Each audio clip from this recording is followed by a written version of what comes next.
Hello, welcome along to another Man in the Mirror. It's a podcast where I talk to a male guest about their life, about work, and about the contents of their bathroom cabinets, those key products that they love, things that they might take away, and a sort of holiday wash bag, those key things that they can't do without. I try to talk to men at different life stages and from different walks of life.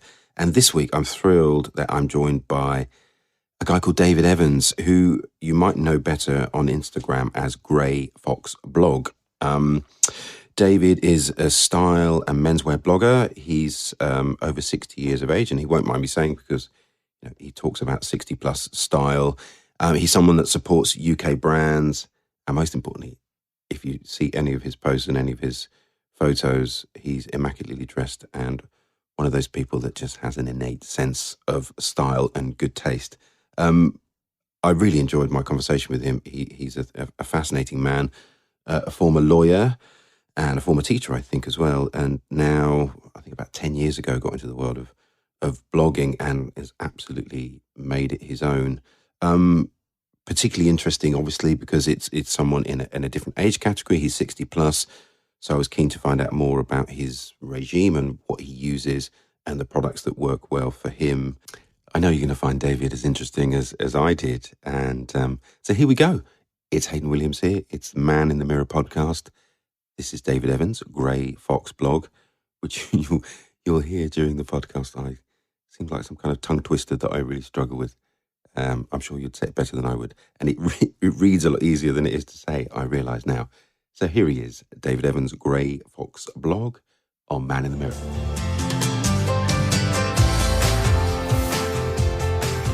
Welcome along to another episode of Man in the Mirror, and I'm delighted to say I'm joined by style and menswear blogger David Evans. Hi David, how are you? Hi Hayden, thank you very much. Well, thanks for having me on your podcast. I'm great and delighted to be here. Thank you. Oh, it's an absolute pleasure, and it's really, really great to have you on. And I said a little bit in the introduction about the fact that you're a style and menswear blogger, and I've been seeing your posts for a few years, and I think regardless of age and everything, it's just someone who's got such incredible sense and innate sense of style, but it's also really, I just find it really great to see someone celebrating UK brands and the sort of, I don't know, that sort of gentlemanly sense of style that I don't see in too many places. So I really wanted to get you on the podcast, to just because I'm nosy and to find a bit more about you, but also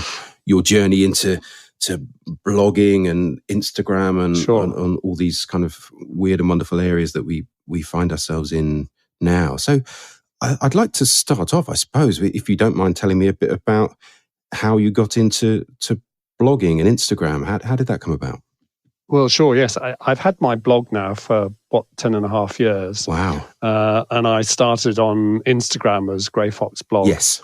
I suppose probably a year or two later than that. I mean, 10 and a half years ago was pretty early days for Instagram from what I remember. It would have been, wouldn't it? Yeah, and I don't think I started on it immediately. But now I started the blog 10 and a half years ago really because I wanted to write. And I mean, few people seem to start blogs now, but, in those days they were seen really as a sort of verbal way of approaching whatever topic you were interested in. And I didn't really know what I was going to write about, but because I had no background in menswear or style or fashion or anything like that, until I just thought, well, at that stage I was late 50s, I thought I'd write about a sort of journey trying to discover what I should be wearing at that age and where I could buy clothes and so on. Men probably maybe in their 40s get to that sort of stage where they're thinking, should I be wearing T-shirts? Should I be wearing jeans? All that sort of stuff. And I just thought it sort of vaguely interested me because I suppose I'd tried to dress smartly in my previous life. I was a lawyer and latterly a teacher. Oh, okay. I'd had to dress smartly, particularly as a lawyer. Yes. And I used to buy nice suits and things. So I had that sort of vestigial interest in it. And I just thought I could use that to sort of go on this adventure, trying to find out, what I could be wearing, at my age in my 50s as I went into the 60s.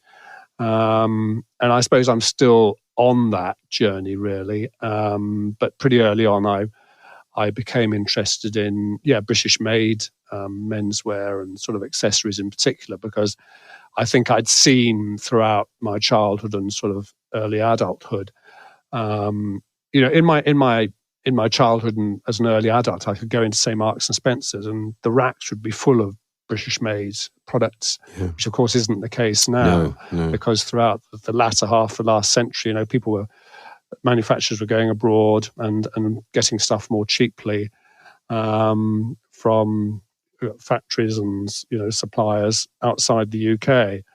And I just discovered when I started the blog that there are still a lot of brands, particularly young brands, that have a sort of a wish to make things in this country. And it was just interesting rediscovering them and rediscovering brands that have been around for decades, if not centuries. So all that has become part of what I'm doing now. And it's so interesting to find out, whether it's clothes or, in my case, a little bit more with sort of perfume and grooming brands. When you dig into that a bit more, just finding out about the history and the stories of some of these brands and the characters behind them, I think it's fascinating, isn't it? And like you say, to shine a light on some of these companies that are still doing incredible work and still making incredible products. It's I think it's a great thing, and it's a real credit to you. And David's being very modest that it's been going, as he said, nearly 10 years, but a huge amount of followers. I think 37,000 on Instagram, and he gets to work with a lot of major clothing brands and Savile Row brands, but also has a really unique sort of tone of voice and a perspective, which I think we'll talk about this a bit later. Actually, it might just be my algorithms on the socials, but it's a perspective and it's a lens that I don't get to see very often from other people. I'm sure maybe on your feed, there's other people in this sort of world that you get to see. But if you don't follow the Grey Fox blog, he says, tongue twister. It's a really great insight into and sort of wearing clothes with style and clothes that sort of befit one's age. But again, the philosophy of that's really interesting, isn't it? How should we feel like we have to dress more appropriate to our age and more modestly, or should we just wear what the hell we like and not even worry about it? I guess it's another question. Well, I think it's sort of part of it. The answer is part of those. Partly dress as we like, and partly. I'm not sure that there is necessarily a sort of style of clothing that's appropriate to age. And I suppose I say that from a sort of direction that I tend to go for fairly classic sort of clothing anyway, and being interested in British style means you have a very good start with that, because British style tends to be fairly classic in nature. I think British style was very much at the source of most sort of Western styles of menswear. Yes, of course. Yeah. So you look at Italian tailoring, you look at modern sort of Japanese high fashion, and it all has its sort of roots in British style and in British tailoring and in British fashion. Simply because we've been doing the Brits were around for so long, and with the Industrial Revolution, we were sort of there first, weaving cotton and spinning cotton and breeding sheep for wool and so on. So I suppose we were sort of there at the beginning, and hopefully we're still there in a fairly sort of persuasive way. Yes, showing the world our style. But I suppose, like you say, it's that balance, isn't it? And kind of trying to hold true to one's own sense of style, but not trying, I guess, not to be that cliche of the kind of the older guy still wearing the kind of trainers that his grandchildren are wearing, and baseball caps on funny angles and that kind of thing. Yeah. But also not feeling like you have to be in kind of beige cable knit cardigans and slippers. And there's definitely owning your own sense of style, but doing it sort of appropriately, I suppose. I think it gets quite complex, that, doesn't it? Yeah. Because I go into town sometimes and I see dads who are probably in their 40s, and they're dressed identically to their sons, who they've taken shopping, and they're sort of in black, super dry. So I was going to say, super dry, a whole bunch of super dry. And big trainers and so on. And I think, I think that's fine. If that's what they want to wear, I certainly don't want to criticize them for it. But I'm certainly not saying this is an age issue. But I think, maybe they are slightly victims of fashion. And what I try to persuade men to do is actually look for style, and style is something that comes from within you. It reflects your own personality, your own tastes, rather than things that are imposed on you by brands or by designers of sort of, international fashion brands who are making absolutely millions from sort of persuading people to wear jacket A or trousers B or trainers C, whatever it is. I think, we have a great opportunity with menswear, with style, to look for products that reflect our own interests and our own tastes, and that's what we should do, rather than allowing ourselves to be dictated by the fashion brands. No, that's my rant anyway. I couldn't agree more, and I think that the items, thinking about my wardrobe and the items, and I learned this, too late as well, but that. Things don't have to be transitory and sort of ephemeral and just seasonal. And actually, the clothes that I like the most and have given me most sort of pleasure and I think sort of epitomise me are just some of those where I've probably spent a little bit more money, but bought something classic that will last for a hell of a lot longer. And and I think it's that, I don't know, maybe it does come. I don't know.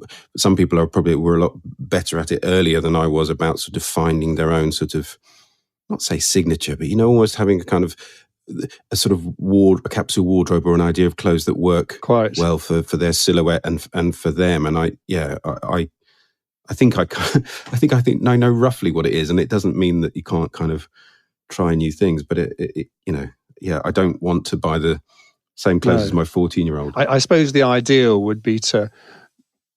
Yes, I suppose the ideal would be to dress as sustainably as possible, which would mean having not too large a sort of capsule wardrobe where everything sort of goes together and everything is beautifully made and everything lasts well. And often menswear, things like denim and leather and so on, they actually patinate and improve in looks with age.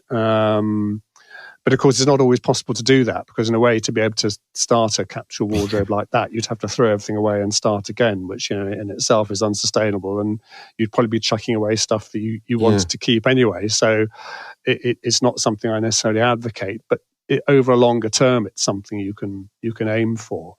And if you spend a little bit more on an item, then it tends to fit better, it tends to last better, it looks better. And it just sort of feels better because, it's beautifully made. And it doesn't have to be some, international brand name, because, often we pay a lot for a name and actually are not necessarily paying for quality. So, again, I think what I tend to advocate is, look for those little brands. And there are so many British brands that are making most beautiful stuff in this country, which is the highest quality. And it isn't necessarily terribly expensive. And, there's all the fun of trying to find those brands and going to visit them and chatting to them about their products and trying the stuff on. So, and that in some ways is more fun and ultimately isn't as time consuming as going into town every Saturday and just sort of filling your basket with cheap stuff, which is going to end up in landfill because it falls apart or you don't like it, And and as men anyway, we don't, I suppose we're maybe slightly more fortunate than women. There doesn't, of course, there's fashion weeks and men's clothes are seasonal, but it doesn't feel like we don't have to buy into that quite as much, do we? I think no, men aren't always I think that's as aware of the trends as the women's magazines that sort of tell you that this season it's this shape skirt or whatever. So I think we should hold on to clothes a bit longer and buy less and buy better. Yes, I think there is a difference there between men and women. Women are often very much under pressure to not be seen, say, in the same dress, more than a couple of times. Yeah. But I think young women are very much getting into the idea of looking for more sustainable approaches to that sort of approach to style and fashion. Maybe renting dresses or buying vintage, or swapping with your mates, and there are all sorts of ways you can get around it without necessarily just filling your wardrobes with stuff that you're hardly ever going to wear. Yeah, which is just so unsustainable. You're totally right. I think we're all getting much more aware of that, aren't we now? And the horrible. I think we are, and I think young people are in particular. Yes, which is great to see.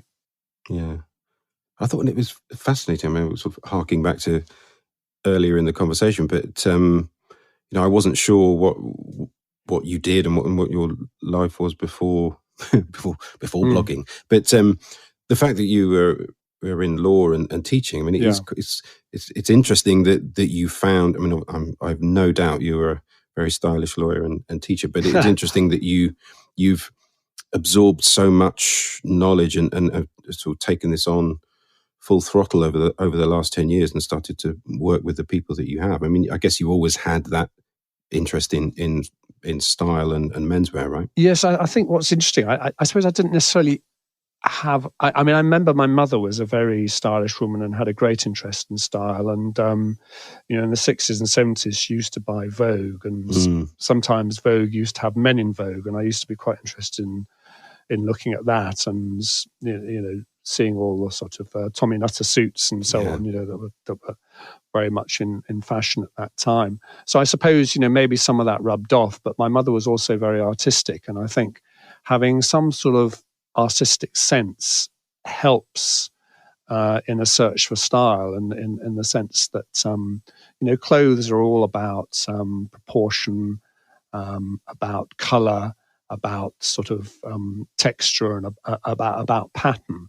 And I think, maybe it has helped me having a sort of basic, reasonable artistic sense in deciding what looks good and what doesn't look quite so good. Yeah. No, so I suppose I've been lucky in that respect. Yeah.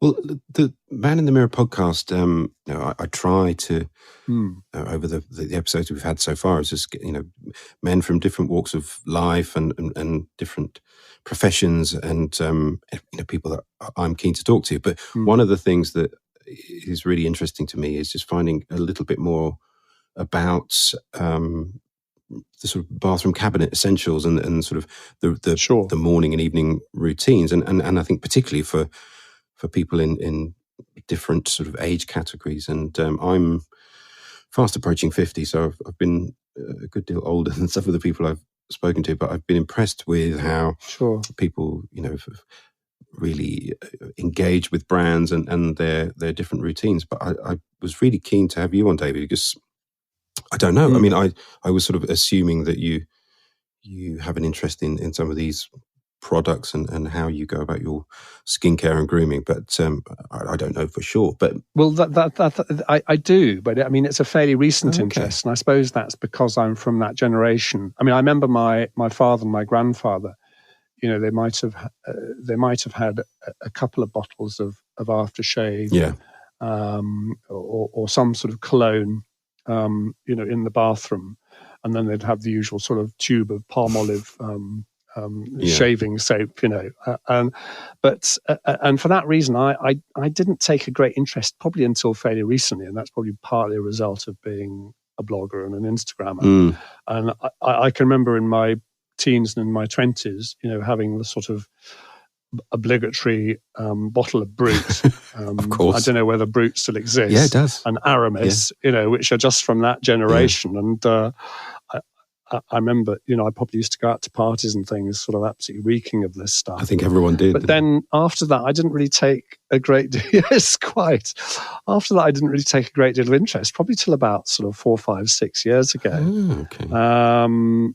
When I started to become more aware, probably through the sort of British made side of what I'm doing, of, very great sort of traditional brands like Floris, who've been around for... Their shop's so lovely, isn't it? For centuries, to be quite honest. And you go into their shop and you can see, documents sort of relating to orders by people like Lord Nelson, for their shop's incredible for fragrances, exactly, and Ian Fleming, it's just got such a history to it, and that really interested me.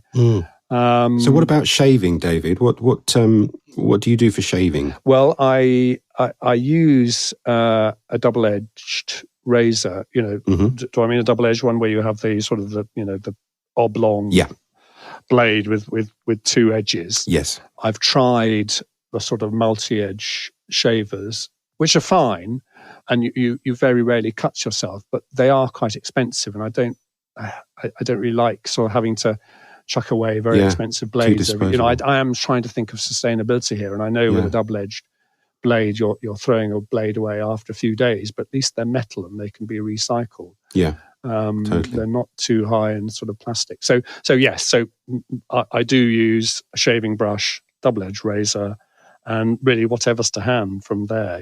I use all sorts of.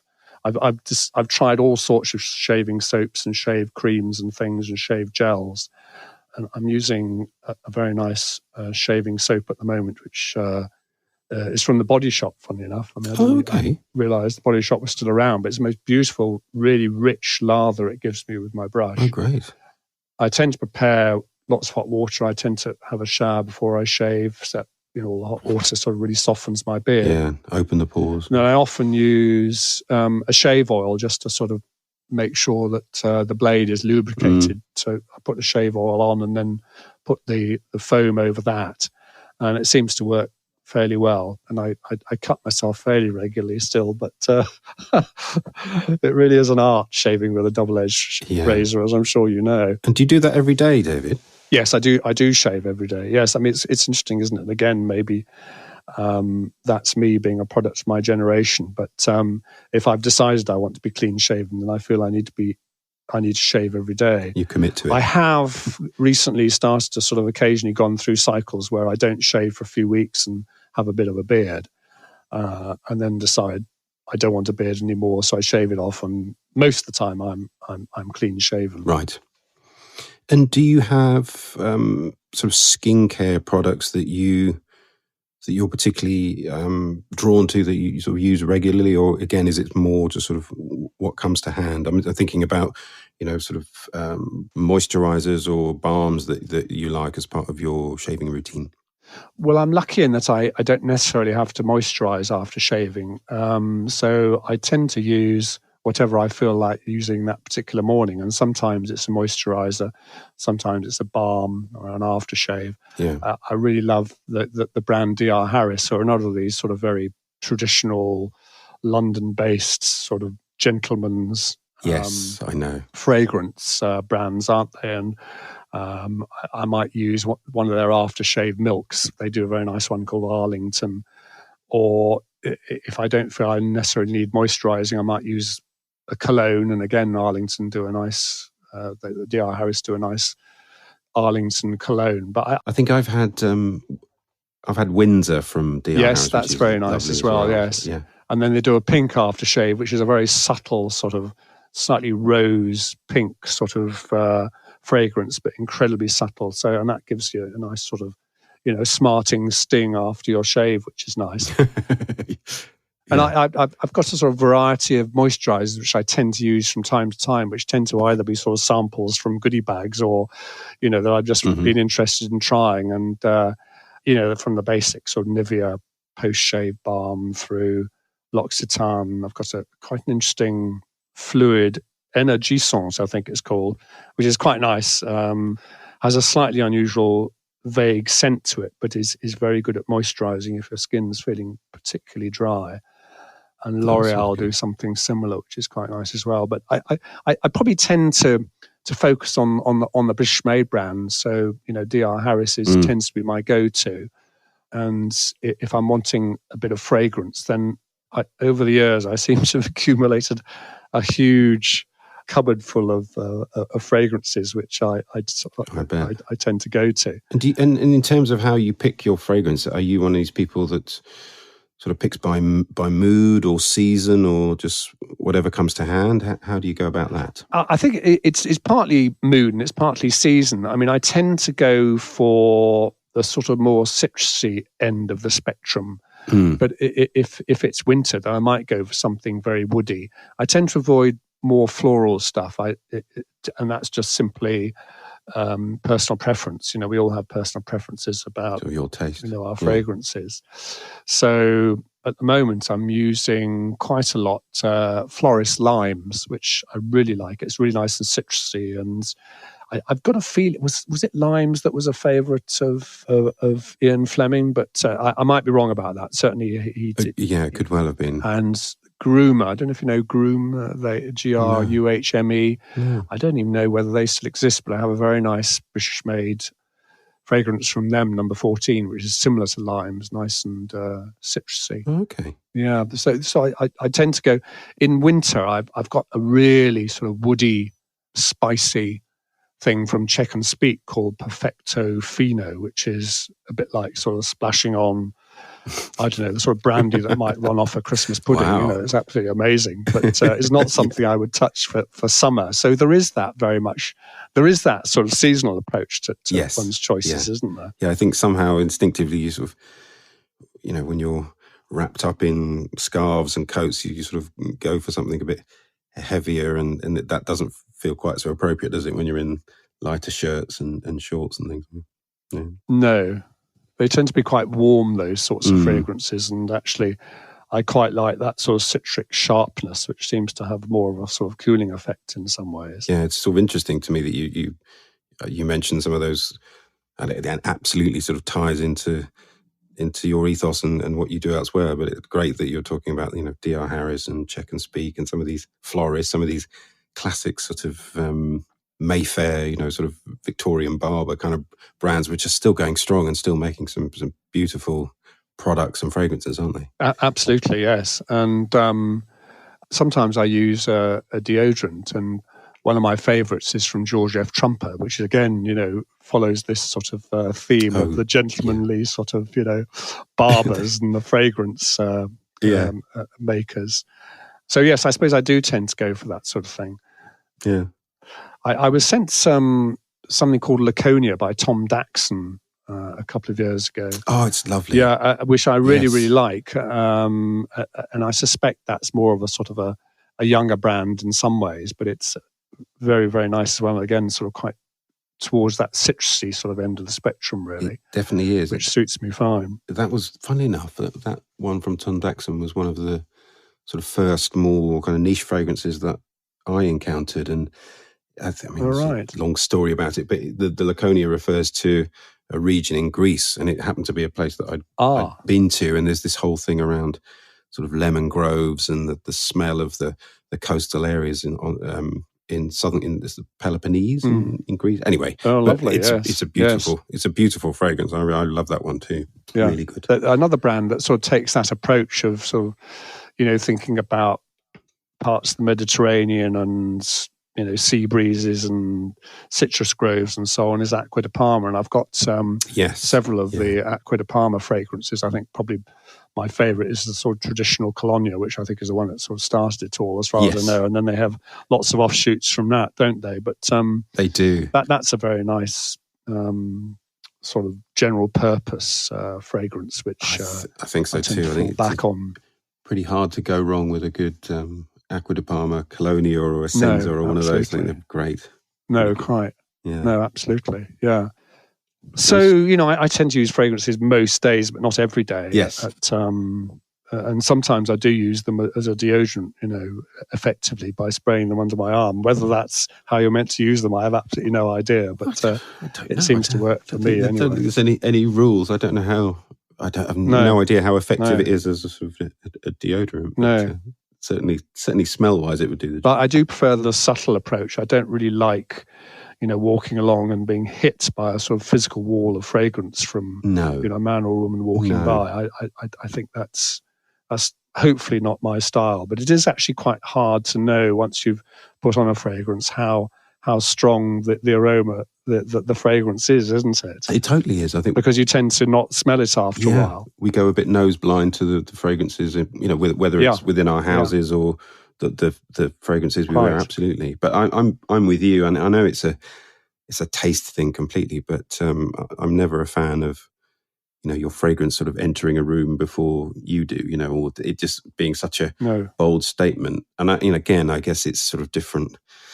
I don't know, is it different generations or tastes? There's something of now that you see a lot more online of, people wanting to almost advertise that they're wearing some expensive, Quite. designer fragrance and sort of put loads of it on, and that it's not my kind of not my way of doing it either. But I think the perfection for me is maybe, kissing a woman, you get her fragrance, and then you sort of remember it, and next time you smell it, you remember her. That is one of the powers of fragrances, is that it seems to have some sort of effect on your memory banks, doesn't it? Oh, definitely, yeah. And you remember people and places and events often by fragrances just as much. Yeah, in other ways. I think you're right, and it's it's sort of interesting. You talk about the sort of coming in for a kiss or an embrace. I mean, I'd like to be. I'd like to come in that close and get a smell of it, and then sort of be enveloped by it there, but not necessarily sort of it coming around in a knocked out force field before. No, quite. Yeah. So you don't want sort of recoiled by the power of the aroma. Yeah, it can happen. No, especially if you go to some of these perfume events. It's sort of like massive sort of cloud of fragrance and things. Yeah, or like walking past some of these sort of soapy type shops on the high street where you walk past and they're obviously spraying this stuff into the air outside the stores. It's a bit much to try and tempt people in, and I just think that's too much, really. Well, it's really interesting and great to hear. There's definitely some different brands there that haven't come up in the podcast before. That again, such heritage and history behind them. It's brilliant.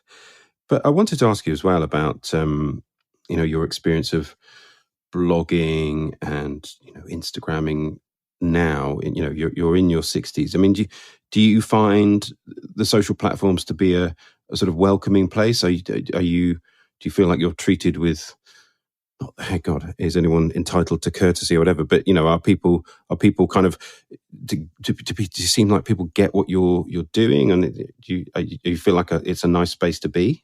Yes, in Instagram certainly. I mean, I do have a presence on Twitter, but I never visit there, and I certainly try not to get dragged into the terrible stuff you find there. Facebook, again, I think I've got a presence because what I put on Instagram appears on Facebook, but again, I don't really visit. Where I do find Instagram a very friendly and welcoming place, and it's a great community. I've made a lot of friends through Instagram who I will go and visit, have lunch and coffee with in town, and email and message and exchange ideas. And what's interesting about Instagram is it in some ways it's just sort of the surface of what's going on, because I do find a lot of people contact me by email or message and want to comment about maybe things I've worn, or to ask questions about where they can go for things. And I really like that side of it, and I think I hope Instagram will sort of retain that friendly sort of community feel for a lot of time. Of course, we do get a lot of the nuisance and the spam stuff on Instagram now. But it's quite easy to avoid that. Yeah, I'm really glad you that's your experience, and I think that I'm finding that too, and the fact that the real life relationships and networks and people that you can connect with off the platform, and how that's sort of impacted in only speaking personally, but it's ended up being something that's made a really positive effect on my life over the last few years. And it's I think it's for the most part, I can't think of any, have no interest in getting into any kind of controversial issues on there. And for the I'm really talking about grooming and fragrance, so it would struggle to be particularly controversial. But I'd say I've for this whole sort of, for me, the kind of beauty and grooming and fragrance sector, whether it be the brands or the PRs or whatever, I've almost universally have been lovely and welcoming, and can only say nice things. So I'm glad that's your experience too. I think it's about being authentic, isn't it, really? And, I'm quite open about what the topic of Grey Fox blog on Instagram is, and therefore I don't really feel it's my place to get involved with politics and gender issues and so on. I'm not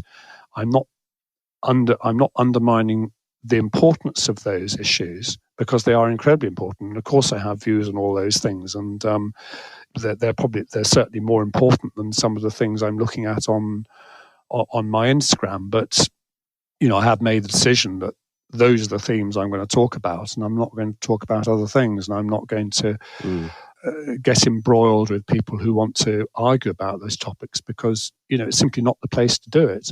And people do I think we are entitled to a little bit of escapism, particularly as the world at the moment is such an incredibly miserable place.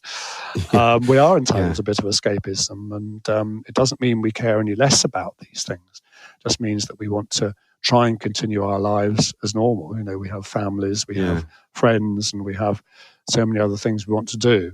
But we don't necessarily have to cover all those issues on our social media all the time. No, right. No, you're right. I think shining a light on the positivity, and I've found myself sometimes, sort of almost apologising. So I don't feel like I should be, reviewing a perfume or talking about a shave foam or whatever, because of all these things that are going on in the world. But what can you do? You can't preface every blog by saying, I know there's other stuff going on. Of course, like you say, of course there is. The world has to keep revolving. Of course it does, and people find some comfort and entertainment or interest, or these moments of sort of self-care and looking after ourselves, I think is important too. So absolutely right. And of course, people don't know, what we're doing about these more important issues in our non-social media lives. So in a way, it's not relevant. No, and it's only ever a sort of a small kind of a small piece of who we are, isn't it? Quite exactly. Yes. Yeah. So I wonder also that on the podcast, I like to find out about how people feel about the man that looks back at them in the mirror. And again, I've talked to people of various ages, and and I've rarely seen someone on Instagram who seems so comfortable and stylish in their skin. But again, that's me being presumptuous. I wonder how you feel about your appearance and what you see in the mirror now. Would you want to? Are you someone that thinks, oh God, I loved David Evans when he was. I loved the guy that looked back at me when I was 25. Or are you happy now? I don't know. Where are you? No, it's interesting, isn't it? That because I find the question sort of slightly surprising, simply because I simply don't think about it. I've been looking in the mirror for 60 plus years, and obviously seeing changes over those times. Well, maybe that tells you. And something. I've just accepted it. That's how it is. That's. I'm aging, and I look different. My hair's gone grey. There are lines appearing and saggy bits around my jowls. But hell, that's age, and age brings so many compensations. That I'm quite happy to put up with the lines and the grey hair and the saggy jowls, because I am enjoying those compensations. And I do feel sorry for people who always sort of wanting something else. The grass is always greener on the other side. And I can, I may feel I want to sort of minimize the effect of some of those things. So if my skin's getting drier, I will use a moisturizer.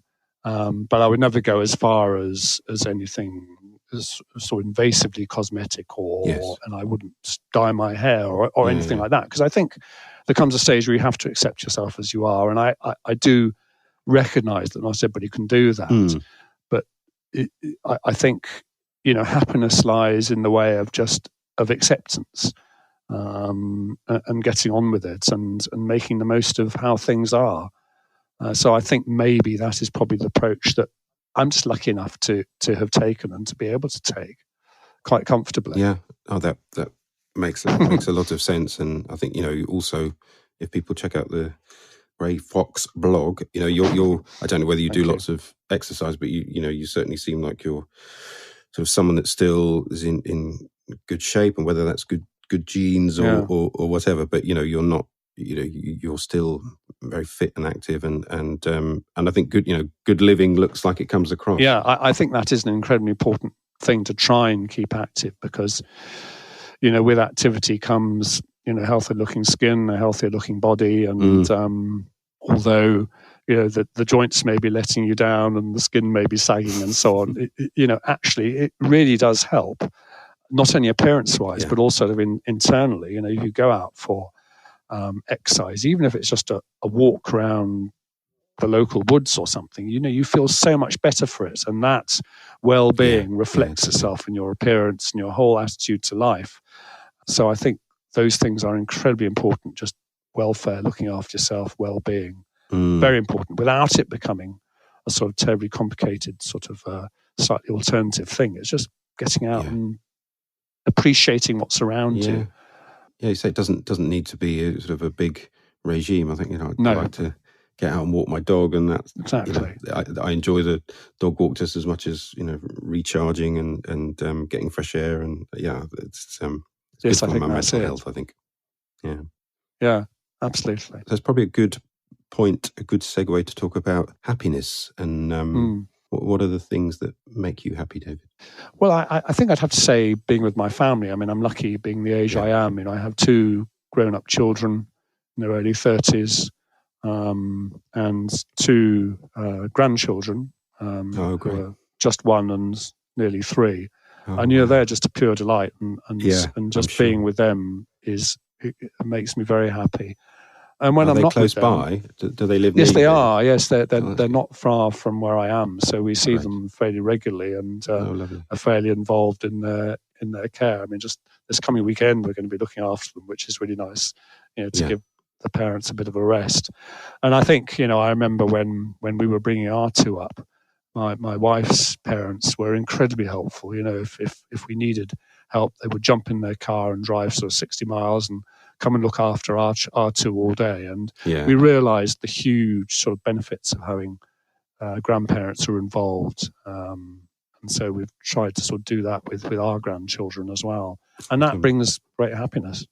Yeah, and as you say, it's not a one-way thing, is it? I mean, I think about my in-laws sound very similar, and our son is 14, but they get as much out of it as he does, I think, and it's meant that their relationship has sort of developed, and they know what he's into and what's going on, which is really important. That sounds lovely. Yes, I mean these grandparents died a few years ago, but right to the end, our children had a really close relationship with them, which was lovely to see, and I think both benefited from it. So we've learned from that and trying to continue that sort of tradition, as it were.